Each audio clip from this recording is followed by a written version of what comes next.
Hello students, हम लोग शुरू कर रहे हैं डी ब्लॉक का लेक्चर नंबर 6 है ना, जिसमें हम लोग पढ़ेंगे कैटालिटिक प्रॉपर्टी के बारे में, उसके बाद alloy formation and interstitial compounds के बारे में। डी ब्लॉक एलिमेंट के ये 3 कैरेक्टर के बारे में हम लोग पढ़ेंगे इस लेक्चर में।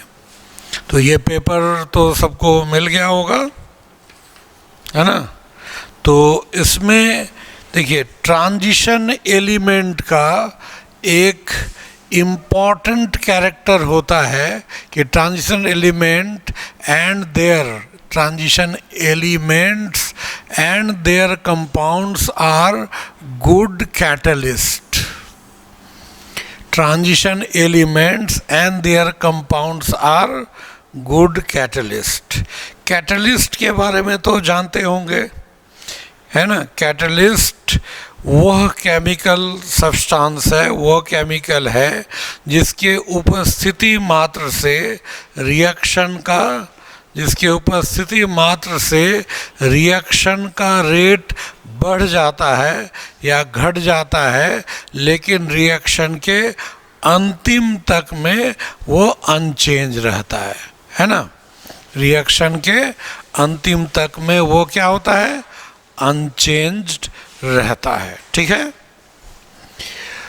तो catalyst is the substance the mere presence of which may accelerate और retard the reaction but it itself remains unchanged at the end of the reaction. मतलब कैटलिस्ट वो पदार्थ है जिसके उपस्थिति मात्र से रिएक्शन का रेट बढ़ जाता है या घट जाता है, लेकिन वो पदार्थ खुद रिएक्शन के अंत में अनचेंज रहता है। और ये कैटलिस्ट, जैसे एकदम कैटलिस्ट का बेस्ट एग्जाम्पल, नेचुरल एग्जाम्पल कौन है?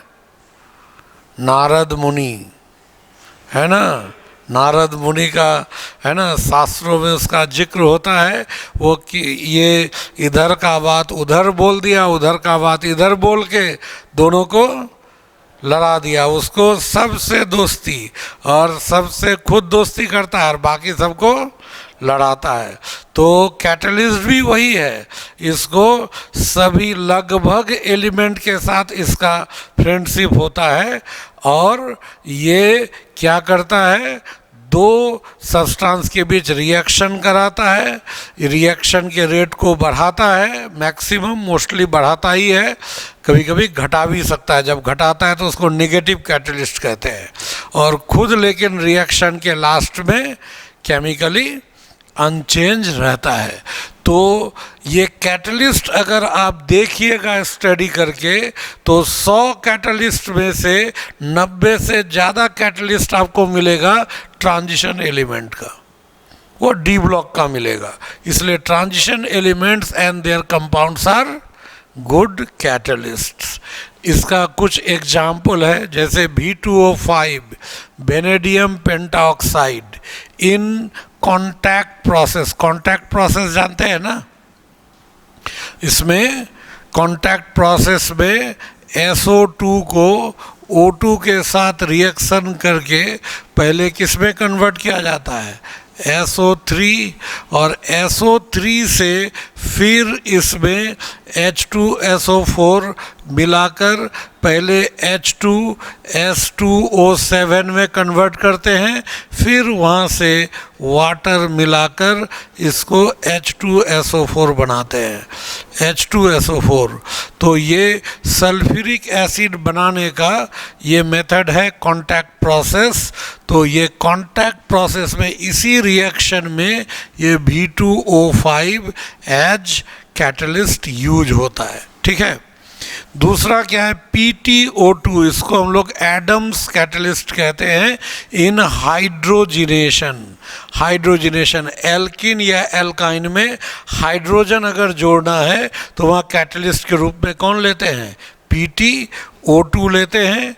और Fe इन हेबर्स प्रोसेस आप जानते होंगे। हेबर्स प्रोसेस क्या होता है, नाइट्रोजन और हाइड्रोजन ये मिल करके क्या बनाता है, 2NH3 ये बनाता है ये गैस, और ये भी गैस है और ये भी गैस है।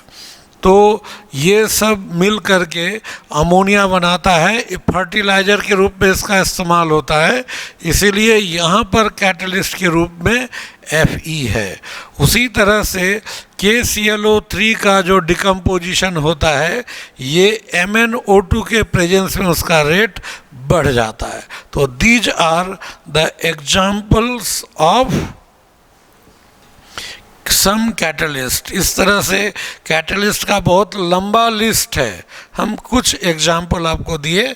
और देखिए हर जगह B2O5 vanadium D block element, platinum D block element, iron D block element, Mn क्या डी ब्लॉक एलिमेंट।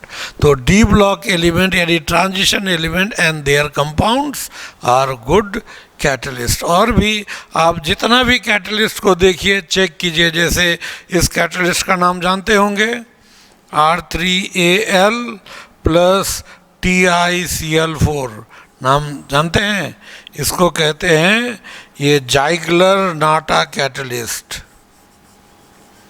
जाइगलर नाटा कैटलिस्ट कहते हैं। ये जाइगलर नाटा कैटलिस्ट ये पॉलीथीन बनाने में यूज होता है, इथीन का पॉलीमराइजेशन करने में यूज होता है। तो यहाँ भी देखिए आप TiCl4 में Ti टाइटेनियम किसका है, डी ब्लॉक है, तो इसलिए डी ब्लॉक एलिमेंट ही मैक्सिमम कैटलिस्ट होता है।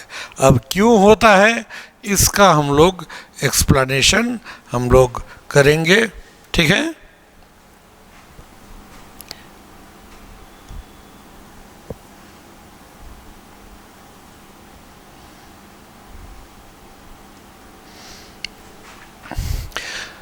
The catalytic property is due to, देखिए कैटालिटिक प्रॉपर्टी किस वजह से है डी ब्लॉक एलिमेंट का, ये डायरेक्ट एग्जाम में पूछा है कि डी ब्लॉक एलिमेंट का कैटालिटिक प्रॉपर्टी किस वजह से है ना।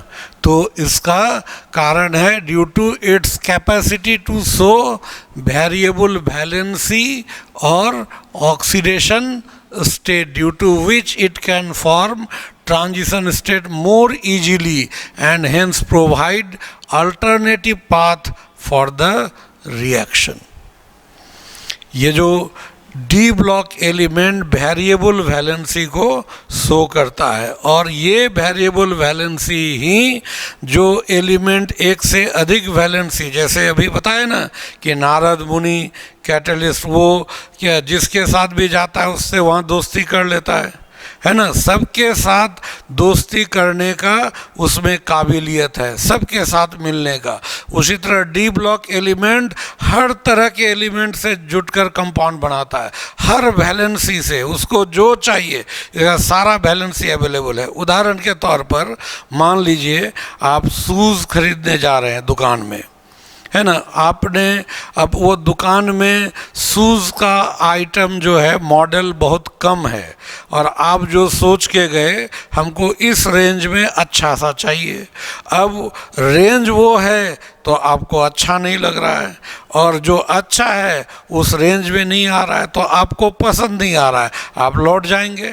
लेकिन अगर उस दुकानदार के पास हो कि आपको क्या चाहिए, अच्छा इससे थोड़ा कम दाम में, तो बोले वो भी है मेरे पास, इस वैरायटी का है वो भी है, अगर उसके पास वैरायटीज़ ज़्यादा हो तो कस्टमर तो लौट के जाएगा ही नहीं, है ना। तो उसी तरह का अगर कोई एक एलिमेंट है उसके साथ रिएक्टेंट चाहता है कि मेरे पास हम इस वैलेंसी वाले एलिमेंट से जुटेंगे, जुटकर ट्रांजिशन स्टेट बनाएंगे और तब हम प्रोडक्ट बनाएंगे। लेकिन अब मान लीजिए जो कैटलिस्ट है उसके पास वो वैलेंसी अवेलेबल ही नहीं है, तो रिएक्टेंट कैटलिस्ट के साथ जाकर के मिल नहीं पाएगा, रिएक्शन आगे बढ़ेगा नहीं। लेकिन अगर कैटलिस्ट कहे कि आपको जो वैलेंसी चाहिए सब मेरे पास अवेलेबल है, जिस ऑक्सीडेशन स्टेट में आप चाहते हैं वो हम दे सकते हैं, तो क्या होगा, सब कोई भी जाकर के उससे जुड़ सकता है और फिर वहाँ से प्रोडक्ट बन सकता है।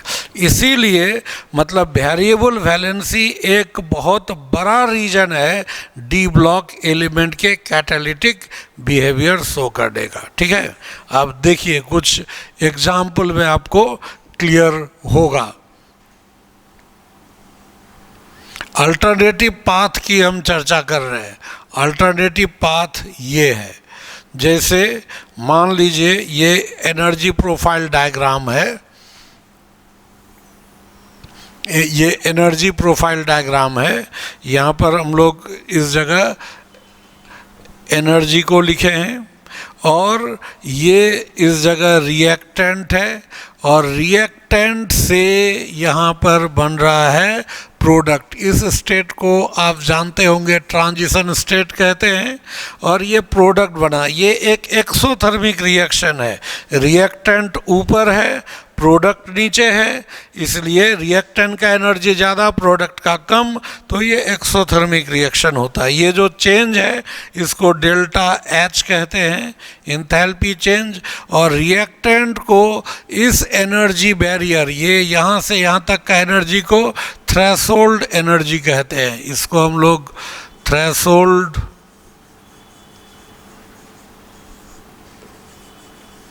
एनर्जी कहते हैं। ये थ्रेशोल्ड एनर्जी इसको मिला, यहाँ तक ये गया, फिर वहाँ से ये प्रोडक्ट बन रहा है। तो रिएक्टेंट को उस एनर्जी बैरियर को क्रॉस करना पड़ता है। तो रिएक्टेंट के पास अभी एनर्जी मान लीजिए इतना ही है, इतना एनर्जी है, वहाँ तक जाना होगा, तो ये जो एक्स्ट्रा एनर्जी देना होगा इसी एनर्जी को क्या कहते हैं, एनर्जी ऑफ एक्टिवेशन। और यहाँ से ये बना क्या, प्रोडक्ट। अब क्या है, कैटलिस्ट जब डालते हैं तो कैटलिस्ट क्या करेगा, रिएक्टेंट के साथ मिलकर एक दूसरा ट्रांजिशन स्टेट बनाएगा। जो पहले बन रहा था वैसा नहीं बनेगा, वो दूसरा ट्रांजिशन स्टेट बनाएगा। ये ट्रांजिशन स्टेट 1, ये ट्रांजिशन स्टेट 2, और पाथ को ही बदल दिया, फिर प्रोडक्ट बनाया। तो बदल दिया तो यहाँ एनर्जी ऑफ एक्टिवेशन क्या हो गया, E A-, ये तो कम हो गया ना, ये एनर्जी ऑफ एक्टिवेशन कम हो गया।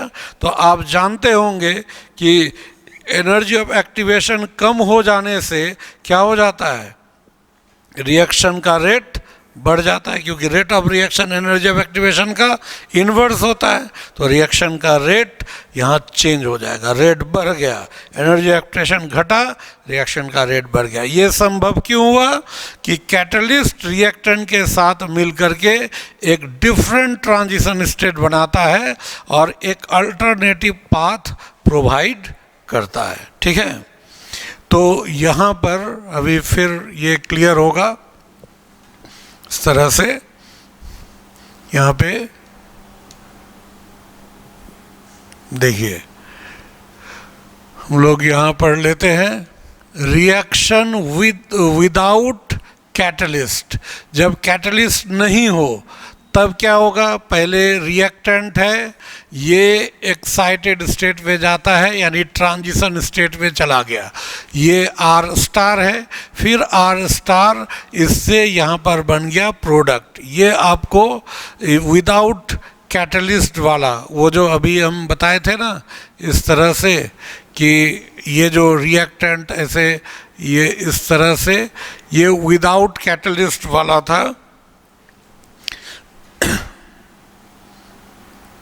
और हम लोग एक विथ कैटलिस्ट वाला कैसा, तो यहाँ पर इस तरह से ऐसे आ गया विथ कैटलिस्ट। यहाँ पर एनर्जी ऑफ एक्टिवेशन कम हो गया। दो कलर में हम दिखाए थे, ये विथ कैटलिस्ट है, ये विदाउट कैटलिस्ट। ये यहाँ पर जो है ये R स्टार है और यहाँ पर ये RC, ये RC, ये ब्रैकेट यहाँ नहीं होगा, ये RC।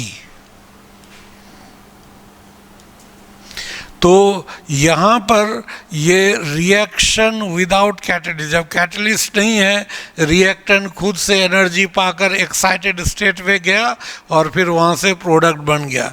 लेकिन विथ कैटलिस्ट में रिएक्टेंट पहले क्या हुआ, ये रिएक्टेंट पहले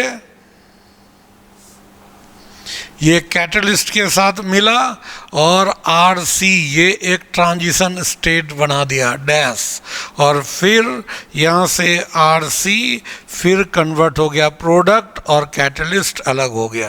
देखिए कैटलिस्ट रिएक्टेंट से मिला और एक ट्रांजिशन स्टेट बना जो पहले से डिफरेंट है, डिफरेंट पाथ दिया, तो उसका एनर्जी भी चेंज हो सकता है, घट सकता है या बढ़ सकता है। अगर एनर्जी ज़्यादा हो जाए, इसका ऊपर चल जाएगा, तो रिएक्शन का रेट क्या हो जाएगा, स्लो हो जाएगा, और अगर ये कम हो जाए इसका एनर्जी तो रिएक्शन फास्ट हो जाएगा। इस तरह से ये बनता है। तो इसी को फिर हम लोग यहाँ पर देखते हैं। देखिए कुछ एग्जाम्पल हम लोग लेते हैं। अभी हमने बताया था ना कांटेक्ट प्रोसेस में क्या होता है, जो इक्वेशन था कांटेक्ट प्रोसेस में कि SO2 और O2 मिल करके क्या बनाया, SO3, इसका हो जाएगा 2 मोल, ये भी 2 मोल। तो यहाँ पर कौन हो जाता है, इस जगह V2O5 ये कैटलिस्ट होता है। तो देखिए ये रिएक्शन होता कैसे है, V2O5, तो V2O5 में वेनेडियम का ऑक्सीडेशन स्टेट कितना है, +5। तो पहले क्या होता है, ये रिएक्शन यही वाला रिएक्शन है, ये वाला रिएक्शन है, और यहाँ कैटलिस्ट के रूप में कौन होगा,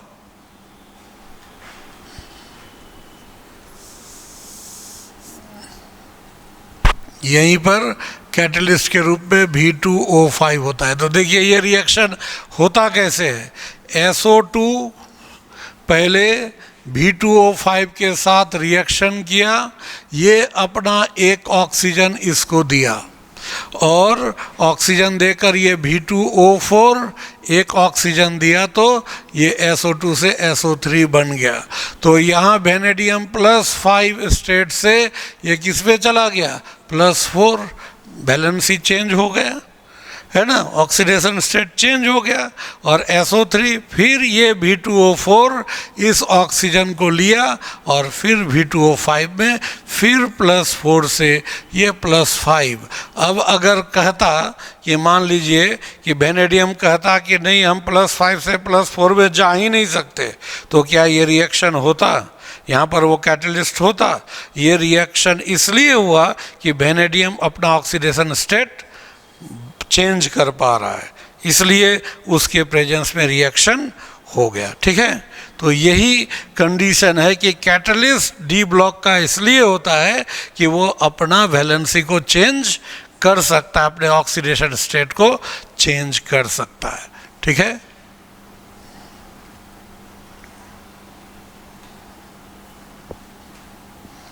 दूसरा एग्जाम्पल जैसे आयोडाइड आयन। ठीक है, आयोडाइड आयन S2O4 S2O8, ये क्या होता है, S2O8, यहाँ पर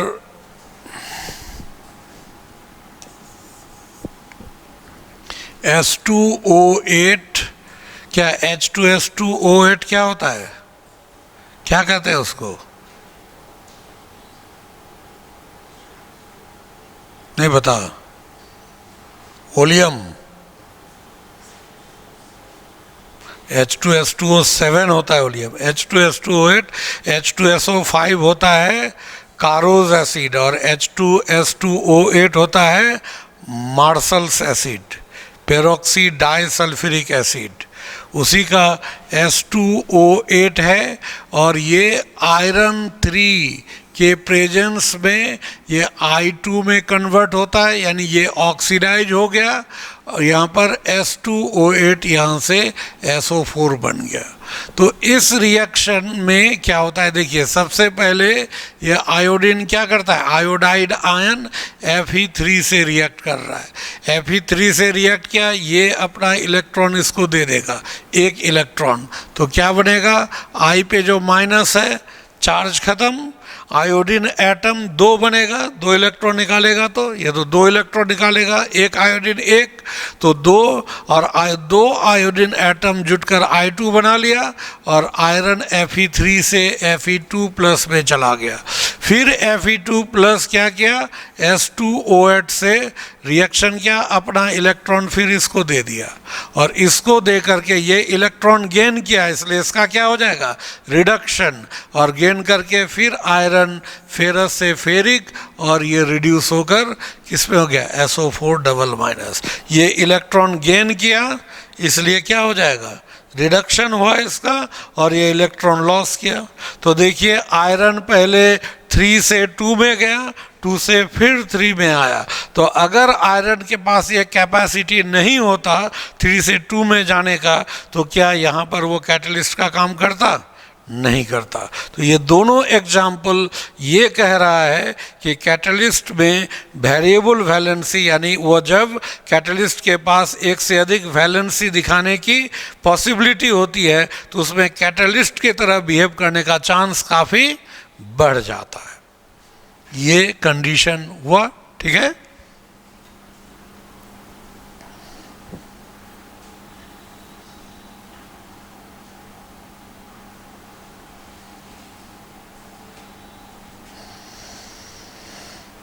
ठीक है, अब इसमें दूसरा रीजन, हमने 2 रीजन बताया था, है ना। ये यहाँ पर आप देखिए इस जगह क्या है, हमने लिखा कि कैटालिटिक, इस जगह हमने लिखा है the catalytic property is due to, पहला रीजन इट्स कैपेसिटी, ये जो पहला रीजन है its capacity to show variable valency, ये पहला हुआ। और दूसरा रीजन आपको जाकर यहाँ पर हुआ, ये सेकेंड रीजन है ना, सेकेंड रीजन ये है दूसरा number, the presence of unpaired electrons in their incomplete D orbital, जितने भी ट्रांजिशन एलिमेंट होते हैं उसका डी ऑर्बिटल पार्टली फिल्ड होता है, बताए थे ना, क्योंकि डी ब्लॉक एलिमेंट को ट्रांजिशन एलिमेंट कहते हैं। ट्रांजिशन एलिमेंट तभी ना होगा जब डी ऑर्बिटल पार्टली फिल्ड होगा, तो पार्टली फिल्ड है ना, इनकम्प्लीट डी ऑर्बिटल होता है, and hence possesses the capacity to absorb and reemit wide range of energy. वही अनपेयर्ड इलेक्ट्रॉन बॉन्ड बनाना चाहता है तो वही क्या करेगा, एनर्जी एब्जॉर्ब करेगा, एक्साइट होगा, फिर एक्साइट होकर के फिर डी एक्साइट होगा, तो उसी के एक्साइटेशन और डी एक्साइटेशन में एनर्जी रिलीज होता है। अभी जैसे दिखाए ना कि Fe पहले 3 से 2 हुआ, 2 से फिर 3 में गया, तो इस दौरान वो कुछ एनर्जी एब्जॉर्ब किया और कुछ रिलीज किया, जो wide range of energy release करता है, और वही एनर्जी ऑफ एक्टिवेशन के रूप में रिएक्शन को मिलता है और रिएक्शन आगे बढ़ता है। ठीक है, तो क्या क्या रीजन हुआ, 2 रीजन, एक डी ब्लॉक एलिमेंट के ट्रांजिशन एलिमेंट के कैटालिटिक बिहेवियर का 2 रीजन, एक वेरिएबल वैलेंसी और दूसरा इनकम्प्लीटली फिल्ड डी ऑर्बिटल, जिसके वजह से उसमें अनपेयर्ड इलेक्ट्रॉन हुआ। वो unpaired electron wide range of energy को एब्जॉर्ब भी कर सकता है और उसे री इमिट भी कर सकता है, और जब एनर्जी री इमिट होगा वही एनर्जी उसको किस रूप में मिलेगा, एनर्जी ऑफ एक्टिवेशन के रूप में। ठीक है,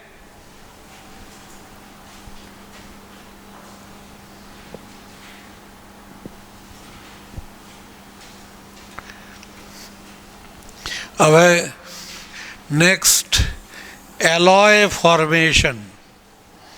एलॉय मतलब मिश्र धातु, हिंदी में मिश्र धातु कहते हैं, मतलब धातुओं का मिश्रण, और मिश्रण को इंग्लिश में मिक्सचर भी कहते हैं और ये ब्लेंड भी कहते हैं।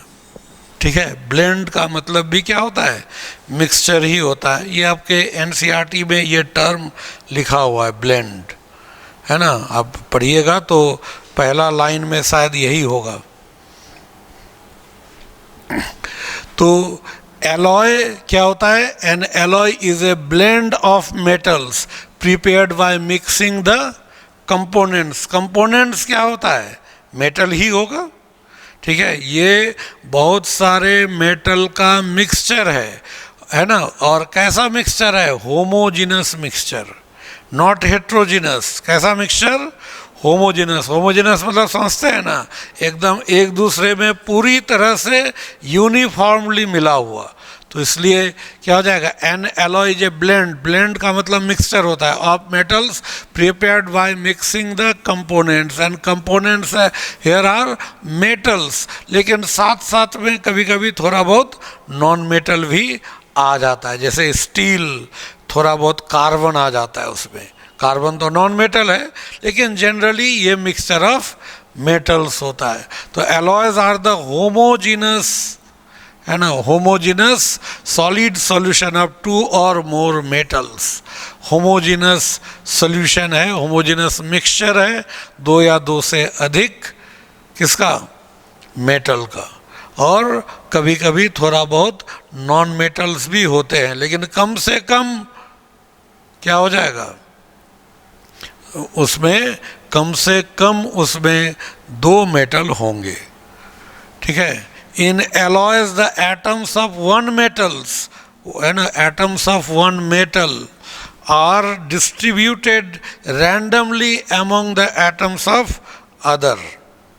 मतलब इसमें क्या होता है, एक एटम का, एक एलिमेंट, एक मेटल है, उसका एटम में दूसरा एलिमेंट का एटम जो है उसमें मिक्स रहता है, मिला हुआ रहता है। और है ना, obtained by melting components and then cooling the melt. मतलब पहले क्या करते हैं, इसको दो तीन तरीका है। एक तो तरीका है कि हम लोग दो या अलग अलग कंटेनर में अलग अलग मेटल ले लिए, मेटल को पिघला दिए और पिघला करके एक साथ मिला दिए, मिला करके उसको फिर क्या किए, उसको ठीक से प्रॉपर मिला करके फिर ठंडा कर दिए, फिर सॉलिड में कन्वर्ट हो गया। तो एक तो इन दोनों को मिला करके मेल्ट करेंगे और मेल्ट करने के बाद फिर उसको रीकूलिंग करने पर उससे क्या बन जाता है, एलॉय। एक तो ये है। दूसरा एक तरीका होता है कि ये देखे हैं, जाता देखे हैं, है ना, जो गांव ये सब में गेहूं या भुट्टा ये सब पीसने के लिए होता है, नीचे एक, नीचे वाला जो गोल जो बना रहता है वो फिक्स रहता है और ऊपर वाला वो मूवेबल होता है, ऐसे लगा करके ऐसे ऐसे घुमाया जाता है और बीच में एक छेद होता है, वहाँ से गेहूं डाला जाता है ना, और वो पिसा जाता है। और नीचे वो जो दोनों पत्थर होगा, दो लेयर, उसमें वो छेनी से वो होता है, ऐसे ठोक ठोक करके उसमें उसको सरफेस को रफ बनाया जाता है, जहाँ पर गेहूं फंस जाता है और वो उसको पीस देगा। होता है ना, वो जाता देखे होंगे, है ना, हम लोग तो चलाए भी हैं। तो उसमें क्या होता है कि तो उसी का एडवांस फॉर्म अब होता है, उसको बॉल मिल कहते हैं। नीचे एक लेयर होगा और ऊपर एक लेयर होगा और दोनों के बीच में जो साइकिल में गोली होता है ना, बॉल, वो उस तरह का बॉल बीच में रहेगा और वो बॉल रहने की वजह से वो थोड़ा फ्री हो जाएगा, आसानी से वो घूम सकता है, फ्री हो गया, वो घूमता रहेगा और उसके बीच में मेटल को जो डालेंगे, मेटल पिसता रहेगा। दो तीन मेटल को डाल दिए, वो पिसता हुआ, पीसते पीसते दोनों का पाउडर बन जाएगा, है ना, दोनों मेटल का वो पाउडर बन गया। उसको एक कंटेनर में लिए, उसको हम लोग पिघला दिए, पिघला दिए तो फिर अच्छी तरह से मिल गया, फिर उसको रिकूल करेंगे तो फिर उससे एलॉय मिल गया। उसको क्या कहते हैं, बॉल मिल। जो उस जिसे पीसा जाता है उसमें ग्राइंड करते हैं, दो या दो से अधिक मेटल को मिलाकर ग्राइंड करके वो तैयार किया जाता है। तो उस ग्राइंड जो किया जाता है जिसमें, उसका नाम है बॉल मिल। ठीक है। तो इन alloys the atoms of one metal are distributed randomly among the atoms of other, obtained by melting components, and then यहाँ पर इस जगह हम लोग लिख सकते हैं recooling the melt, उसको फिर से ठंडा करके, ये लिख भी सकते हैं नहीं भी लिख सकते हैं, कूलिंग द मेल्ट मतलब एक ही बार ठंडा कर रहे हैं हम लोग, है ना। आया समझ में। अब देखिए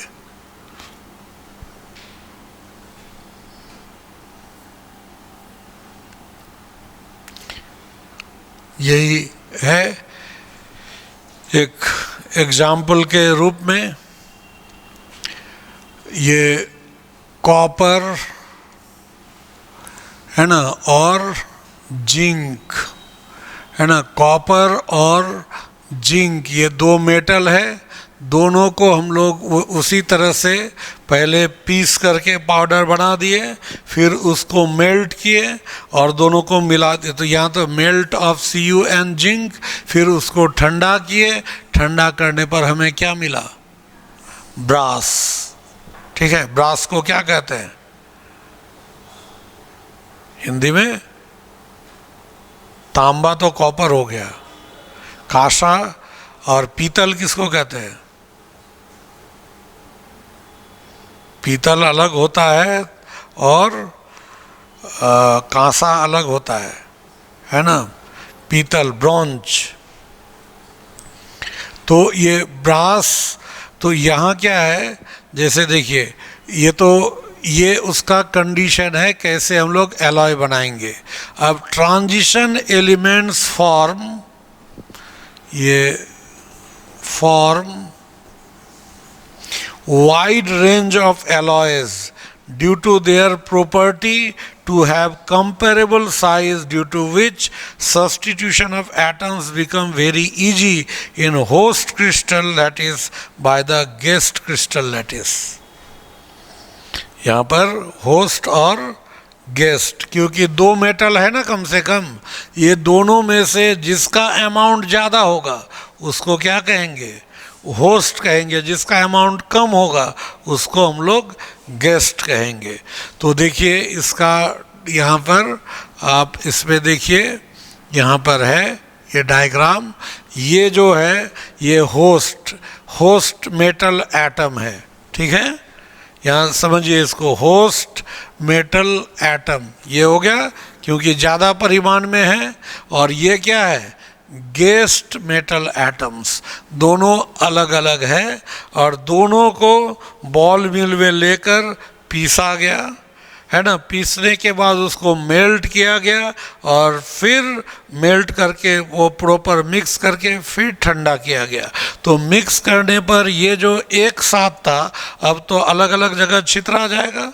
तो यहाँ पर क्या हो जाएगा, तो इसमें देखिए 1 2 3 4 5 लाइन है, यहाँ 6 लाइन है, ये एक लाइन एक्स्ट्रा बीच में चला गया, ये एटम अलग अलग जगह चले गए। इसीलिए इसको क्या कहते हैं, सब्स्टिट्यूशनल सॉलिड सॉल्यूशन। सब्स्टिट्यूशनल मतलब दो सॉलिड को मिलाकर, ये सॉल्यूशन चैप्टर में पढ़े होंगे, दो सॉलिड को मिलाकर जो सॉल्यूशन बनाते हैं, सॉलिड सॉल्यूशन कितने तरह का होता है, सॉलिड सॉल्यूशन दो तरह का होता है, एक सब्स्टिट्यूशनल और एक इंटरस्टिशियल। ठीक है, सब्स्टिट्यूशनल में यही होगा कि ये एटम इसमें से बीच से किसी का एटम हटाकर उसका जगह ले लेगा। ऐसा कब होगा, जब दोनों का साइज लगभग बराबर होगा तब। लेकिन अगर ये छोटा है ये बड़ा है तो क्या होगा, ये छोटा जो होगा ये कहाँ, ये सब जगह पे जा कर के एकोमोडेट कर जाएगा।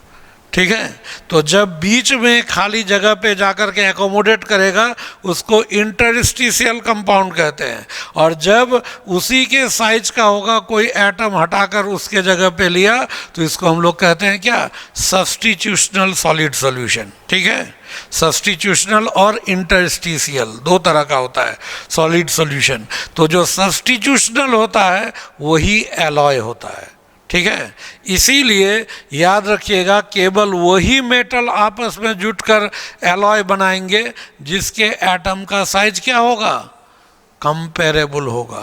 जिसके एटम का साइज कंपेरेबल होगा, केवल वही एलॉय बनाएगा। अगर साइज कंपेरेबल नहीं होगा, इसका साइज बड़ा हो गया, इसका छोटा, तो ये इसके जगह, इसको हटाकर उसका जगह ले ही नहीं सकता है ना। और और अगर छोटा होगा तो इसमें एकोमोडेट हो जाएगा, वो एलॉय है नहीं। इसलिए एलॉय केवल वही मेटल आपस में बना सकते हैं जिसके एटम के साइज क्या होंगे, कंपेरेबल होंगे। इसलिए कभी कभी आपको ये क्वेश्चन देगा कुछ भी कि ये दो मेटल आपस में जुटकर एलॉय क्यों नहीं बनाता, तो बस एक ही रीजन है, their atoms are of not comparable size. Atom का साइज कंपेरेबल नहीं है, इसलिए ऐसा होता है। ठीक है, आया समझ में?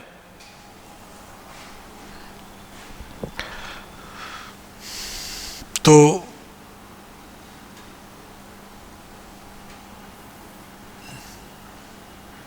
ठीक है, the alloys so formed are hard and have often high melting point। ये एक्चुअली एलॉय का निर्माण किया ही इसलिए जाता है, एलॉय का फॉर्मेशन इसलिए किया ही जाता है, जो प्योर मेटल है उस मेटल, प्योर मेटल, लगभग हर मेटल प्योर फॉर्म में हमारे लिए कोई काम का नहीं होता, यूजेबल नहीं होता है। जैसे अगर प्योर गोल्ड ही ले लें, जो 24 कैरेट गोल्ड है, प्योर गोल्ड है, प्योर गोल्ड से जेवर नहीं बन सकता। प्योर गोल्ड इतना सॉफ्ट होता है कि वो पहन करके सोएंगे, अगले दिन सुबह मुड़ के टूट के वो बर्बाद हो जाएगा, है ना, क्योंकि वो सॉफ्ट होता है। उसमें क्या होता है, लेड और कुछ मेटल मिलाकर उसको 22 कैरेट या 20 कैरेट में कन्वर्ट किया जाता है, यानी इम्प्योर बनाया जाता है। वैसा करने से अब वो क्या हो जाएगा, हार्ड हो गया, तो वो जल्दी बेंट नहीं होगा, ठीक है, प्रॉपर शेप में रहेगा। तो प्योर मेटल ऑलवेज सॉफ्ट होता है और हमारे काम का, मैक्सिमम हमारे काम का नहीं होता। इसीलिए उसमें एक डिजायरेबल प्रॉपर्टी प्रोवाइड करने के लिए, उपयुक्त गुण, अपने इच्छानुसार गुण प्रदान करने के लिए क्या किया जाता है, उसको मिला करके उसमें वो एक तो हल्का हो, मजबूत भी हो, ड्यूरेबल हो। अब जैसे प्रेशर कुकर सिर्फ एल्युमिनियम का अगर बनेगा तो वो काम का ही नहीं होगा, क्योंकि वो टेंसाइल नहीं है। एल्युमिनियम में थोड़ा सा प्रेशर होगा, मुड़ जाएगा। एल्युमिनियम में प्लास्टिसिटी होता है, इलास्टिसिटी नहीं होता एल्युमिनियम में। तो कुकर जो होता है ना, ऐसे रहेगा, वहाँ उसका ढक्कन टाइट रहता है और प्रेशर हम लोग देते हैं, तो अगर प्रेशर ज़्यादा होगा तो कुकर ऐसे जो मुड़ा हुआ वो सीधा हो जाएगा। एल्युमिनियम, अगर प्योर एल्युमिनियम वो सीधा हो जाएगा, ढक्कन निकल जाएगा, है ना। इसीलिए वहाँ पर ड्यूरेलुमीन या मैग्नीशियम, जो एल्युमिनियम का एलॉय है, ये सब मिला करके उसमें हल्का भी होता है और मजबूत भी होता है, तो इसलिए वैसा बनाया जाता है। तो प्रेशर कुकर जो होता है वो ड्यूरेलुमीन का बना होता है, जो जिसमें हल्का भी होगा, उठा भी सके इजीली, और मजबूत भी होगा, और उसमें टेंसाइल स्ट्रेंथ भी आ जाता है। तो हम लोग एलॉय बनाते ही हैं उसमें डिजायरेबल प्रॉपर्टी देने के लिए। शुद्ध लोहा जो होगा वो भी काफ़ी सॉफ्ट होता है, वो मुड़ जाएगा। तो हम लोग लोहा में कुछ मटेरियल मिलाकर उसमें उपयुक्त गुण प्रोवाइड करते हैं, तो स्टील बनाते हैं, है ना, स्टेनलेस स्टील। स्टेनलेस स्टील मतलब क्या, स्टेन का मतलब होता है दाग। लोहे में जो जंग लगता है, स्टेनलेस स्टील में जंग लगेगा ही नहीं, है ना, जंग नहीं लगता, तो वो एलॉय है, ठीक है। तो स्टील जो बनाया जाता है, जैसे कि फ्लोरीन का एक्सट्रैक्शन साइंटिस्ट के लिए एकदम सरदर्द बना हुआ था कि फ्लोरीन को नेचर में कंपाउंड के रूप में पाया जाता है, उससे एलिमेंट बनाना बहुत मुश्किल काम था। क्यों? क्योंकि फ्लोरीन को इतना ज़्यादा रिएक्टिव है कि उसको रिड्यूस करने के लिए, है ना, फ्लोरीन को ऑक्सीडाइज करने के लिए, वो कंपाउंड के फॉर्म में, और उसको ऑक्सीडाइज करने के लिए कोई सूटेबल ऑक्सीडाइजिंग एजेंट है ही नहीं, क्योंकि फ्लोरीन का इलेक्ट्रॉनिगेटिविटी सबसे ज़्यादा है। वो सबसे इलेक्ट्रॉन लेगा, उससे कोई इलेक्ट्रॉन ले नहीं सकता। तो क्या करना पड़ेगा? इलेक्ट्रोलिसिस करना पड़ेगा, है ना। जहाँ पर सारे रिड्यूसिंग एजेंट और ऑक्सीडाइजिंग एजेंट फेल हो जाए किसी को ऑक्सीडाइज या रिड्यूस करने में, तो एक ही उपाय बचता है, इलेक्ट्रोलिसिस। ठीक है, अब इलेक्ट्रोलिसिस कर रहे हैं तो इलेक्ट्रोलिसिस में फिर चाहिए हमको इलेक्ट्रोड चाहिए, इलेक्ट्रोलिटिक सेल कंटेनर चाहिए। तो कंटेनर जिस मटेरियल का बनाते हैं तो क्या होगा, फिर फ्लोरीन बनते ही उससे रिएक्ट कर जाएगा, क्योंकि बहुत ज़्यादा रिएक्टिव है। इलेक्ट्रोड जहाँ पर जाके जमा हुआ, इलेक्ट्रोड से रिएक्ट कर जाएगा। इसके वजह से बहुत लंबे समय तक ये समस्या रहा कि फ्लोरीन को आइसोलेट किया ही नहीं जा सकता था। लेकिन बाद में मॉइजन नाम के साइंटिस्ट ने स्पेशल पहले एलॉय बनाया, है ना, मेटल का, और एलॉय बनाकर वो इलेक्ट्रोड बनाया, उसका कंटेनर बनाया, और ऐसा कंटेनर जो इनर्ट है, अब वो फ्लोरीन से रिएक्शन नहीं करता, हाई टेम्परेचर पे मेल्ट होता है। तो इस तरह से बनाकर वो काम किया। तो एलॉय बनता ही है, दो या दो से अधिक मेटल को मिलाते ही हैं, इसलिए कि उसमें हम डिजायरेबल गुण प्रदान कर सकें, जिससे वो हमारे काम में आ सके। ठीक है, तो वही चीज़ है यहाँ पे कि the alloys so formed are hard and have often high melting points. The best known alloys are ferrous alloys. ये भी आपको आपके एनसीईआरटी में ये लिखा हुआ है, the best known alloys are और फेरस एलॉयज, यानी आयरन का एलॉय बेस्ट नोन एलॉय, जैसे क्रोमियम, बेनेडियम, टंगस्टन, मॉलिब्डेनम, ये और मैग्नीज, ये सब क्या होता है कि आयरन के साथ मिलकर वैरायटी ऑफ स्टील और स्टेनलेस स्टील बनाता है। ये सभी मेटल्स आयरन के साथ मिलकर अलग अलग वैरायटी का स्टील का फॉर्मेशन करता है ना। Alloys of transition metals with non transition metals such as brass, जैसे ब्रास, कॉपर और जिंक, है ना, और ब्रॉन्ज जो है कॉपर और टीन, है ना, कॉपर टीन। ये कॉपर और टीन का, ये भी आपको नीट ये सब पूछता है कि ब्रास किस चीज़ का है, ब्रॉन्ज किसका है। बस याद रखना है, दोनों में कॉपर तो है, लेकिन ब्रॉन्ज जिसमें जेड है वहाँ जिंक नहीं है ना, तो वहाँ जिंक नहीं है। कॉपर और टीन और कॉपर और जिंक मिलकर के क्या बनाया, ब्रास। तो ये सब जो बनता है, they are considerable industrial importance, they are of, है ना, कि इंडस्ट्री में इसका बहुत ज़्यादा इस्तेमाल होता है। ये हो जाएगा आपको एलॉय फॉर्मेशन के लिए। ठीक है, क्या हुआ, ट्रांजिशन मेटल्स में एलॉय बनाने का टेंडेंसी होता है। एलॉय क्यों बनाया जाता है, मेटल को अपने एडवांस यूज के लिए, उसमें डिजायरेबल प्रॉपर्टी प्रोवाइड करने के लिए। एलॉय क्या होता है, ब्लेंड ऑफ मेटल्स होता है, होमोजेनस मिक्सचर होता है, और कैसा सॉल्यूशन होता है, सब्स्टिट्यूशनल सॉलिड सॉल्यूशन होता है। और इसमें केवल वही मेटल आपस में जुटकर क्या बनाते हैं, ये एलॉय, जिसके एटम के साइज क्या होंगे, कंपेरेबल होंगे। ठीक है, ये हो गया।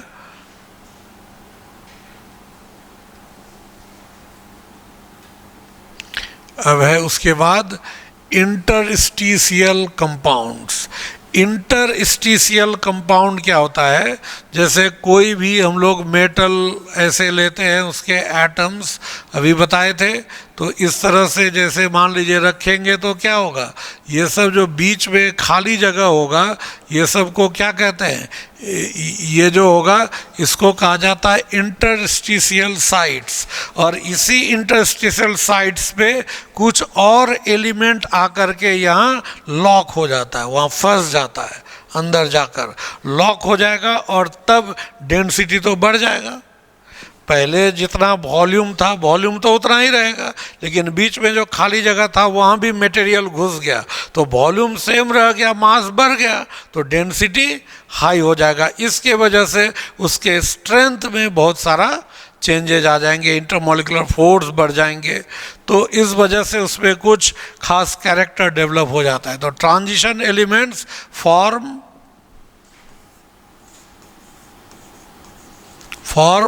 interstitial compounds with H, B, C and N। आपके एनसीईआरटी में ये चारों एलिमेंट का दिया हुआ है, तो ये आपको क्वेश्चन पूछ सकता है ट्रांजिशन एलिमेंट इसमें से किसके साथ इंटरस्टिशियल कंपाउंड नहीं बनाता, और 4 चॉइस दे देगा। तो ये 4 के साथ वो इंटरस्टिशियल कंपाउंड बनाता है, ठीक है, इन चारों के साथ कंपाउंड बनाएगा। तो उसका एग्जाम्पल है TiC, TiH2, Mn4n नाइट्रोजन के साथ, Fe3H, Fe3C, यहाँ पर VH वेनेडियम और हाइड्रोजन 0.56, TiH H के साथ बनाया, H कितना है 1.7। इसका मतलब समझते हैं ना, VH 0.56 का मतलब समझते हैं, मतलब वेनेडियम का एक एटम के साथ हाइड्रोजन का इतना एटम आएगा। जैसे मान लीजिए आप लिखे Fe2O3, तो अगर इसको O को 1 माने तो Fe कितना हो जाएगा 2/3, तो 2/3 0.66 हो जाएगा ना। तो इसका फॉर्मूला Fe2O3 का क्या हो जाएगा, Fe 0.66O। उसी टाइप से यहाँ पर एटम ये दिया हुआ है।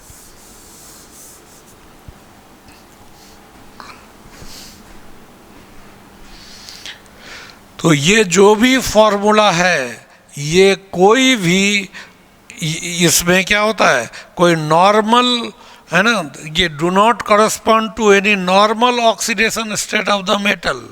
जो मेटल का डी ब्लॉक एलिमेंट का जो नॉर्मल ऑक्सीडेशन स्टेट होता है, जो हमने पहले चर्चा कर दिया है ऑक्सीडेशन स्टेट के बारे में, उस ऑक्सीडेशन स्टेट में ये होता नहीं है। एक्चुअली यहाँ पर दोनों के बीच कोई रिएक्शन होता ही नहीं है, वो तो केवल बीच में खाली जगह में जाकर घुस गया, कोई रिएक्शन नहीं होता है। तो यहाँ कोई केमिकल रिएक्शन नहीं हो रहा है, इसलिए इसको हम लोग स्टोइकियोमेट्रिक कंपाउंड नहीं कहते हैं। स्टोइकियोमेट्रिक कंपाउंड किसको कहते हैं, जो एक सर्टेन मॉलिक्यूलर फार्मूला को फॉलो करे, जिसका कोई फार्मूला फिक्स नहीं हो, उसको क्या कहते हैं, नॉन स्टोइकियोमेट्रिक कंपाउंड। तो ये नॉन स्टोइकियोमेट्रिक होता है। These formulas do not correspond to any normal oxidation state of the metal because of the nature of their composition. These compounds are referred to as interstitial compound. वही their composition, इसका composition fix नहीं है, compound का fix होता है। जब composition fix हो तो उसको हम लोग क्या कहते हैं, उसको कहेंगे स्टोइकियोमेट्रिक कंपाउंड। ये कंपोजिशन फिक्स नहीं है और ये इंटरस्टिशियल स्पेस में दूसरा एलिमेंट छोटा साइज का एटम जा कर के लॉक हो गया, उस वजह से बना, इसलिए इसको हम लोग इंटरस्टिशियल कंपाउंड्स कहते हैं।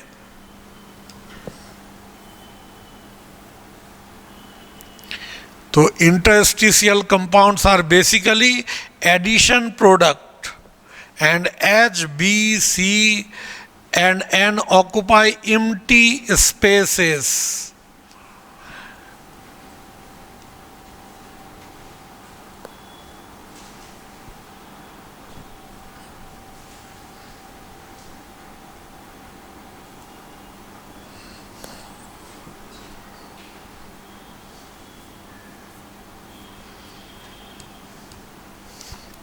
ये यहाँ जो होता है ये इस जगह हम लोग जो लेते हैं ये empty spaces है ना, empty in lattice of host metal and their atom satisfy the radius condition. ये वाला important point है।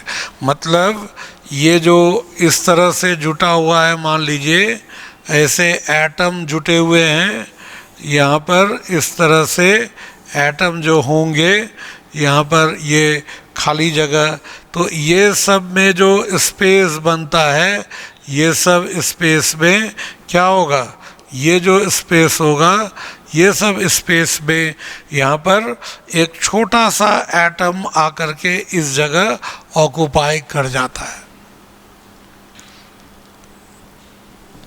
ये सब जगह पे यहाँ पर छोटा सा एटम इस जगह आ जाएगा। तो ये कौन सा एटम आएगा, उसके लिए ये सॉलिड स्टेट आप लोग का पढ़ा हुआ नहीं है शायद, इसलिए आपको ये चीज़ यहाँ पे सॉलिड स्टेट अगर पढ़े होंगे तो उसमें आपको ये पता होगा कि ये जो इंटरस्टिशियल स्पेस होता है इसका एक रेडियस रेशियो होता है कैटायन का और एनायन का, और उस रेडियस रेशियो से यहाँ पर कौन सा एटम अट सकता है वो डिसाइड किया जाता है। तो उसी को कहते हैं रेडियस कंडीशन। तो ये जो बड़ा बड़ा ये सब जो है ये हो जाएगा होस्ट मेटल, और बीच में खाली जगह हुआ वो हो जाएगा इंटरस्टिशियल साइट्स, और उस साइट में वही एटम आएगा जो जिसका रेडियस जो साइज का एटम यहाँ एकोमोडेट कर सकता है, और यहाँ ये कंबाइन होकर तब ये बनाएगा क्या, इंटरस्टिशियल कंपाउंड्स।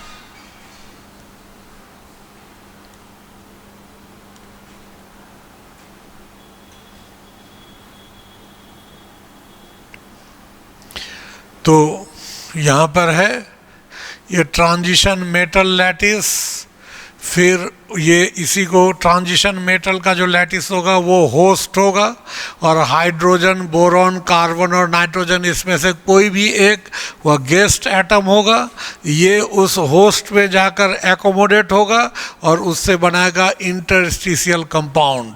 और इंटरस्टिशियल कंपाउंड का क्या क्या कैरेक्टर है ना, ये कैसा होता है, नॉन स्टोइकियोमेट्रिक, मतलब कोई फिक्स्ड मॉलिक्यूलर फार्मूला को फॉलो नहीं करता। They do not have any fixed composition, they are neither typically ionic nor covalent, क्योंकि वहाँ तो कंपाउंड बनता ही नहीं है। कंपाउंड बनेगा तब तो इलेक्ट्रॉन का आदान प्रदान हुआ या इलेक्ट्रॉन का शेयरिंग हुआ, शेयरिंग होगा तो कोवैलेंट, एक्सचेंज ये लॉस गेन हुआ तो आयोनिक। लेकिन यहाँ तो सीधा बीच में जाके एटम घुस जाता है, लेकिन दोनों के बीच इलेक्ट्रॉन का ना तो शेयरिंग होता है ना आदान प्रदान होता है, इसलिए वो ना तो टिपिकली आयोनिक है ना ही कोवैलेंट है। They have high melting point higher than those of pure metals, मतलब मेल्टिंग पॉइंट जो होस्ट मेटल अकेले रहता, प्योर रहता, तो जितना मेल्टिंग पॉइंट होता उससे ज़्यादा मेल्टिंग पॉइंट इसका होगा। कारण तो बताए ही, बीच में खाली जगह था वो भी भर गया तो डेंसिटी तो ज़्यादा हो गया ना, इंटरमॉलिकुलर फोर्स भी क्या हो गया, ज़्यादा हो गया, इसलिए उसका मेल्टिंग पॉइंट ज़्यादा हो गया। They have very hard, they are हो जाएगा वेरी हार्ड, है ना। Some borides approach diamond in hardness, मतलब है ना, दे आर वेरी हार्ड। और कुछ बोराइड्स मतलब मेटल में जो बोरोन जाकर के घुसा, बोरोन मिलने के बाद कुछ इंटरस्टिशियल कंपाउंड बोरोन के साथ इतना मजबूत, इतना हार्ड हो जाता है कि वो डायमंड को टक्कर देने लगता है ना, approach diamond in hardness. They retain metallic conductivity, उसका कंडक्टिविटी वाला गुण मेंटेन रहता है। मेटल गुड कंडक्टर है, वो गुड कंडक्टर रहेगा। दे आर केमिकली इनर्ट, वो केमिकली किसी से रिएक्शन नहीं करेगा, ठीक है। तो ये हो जाएगा ये इंटरस्टिशियल कंपाउंड्स के बारे में, ठीक है, समझ गए।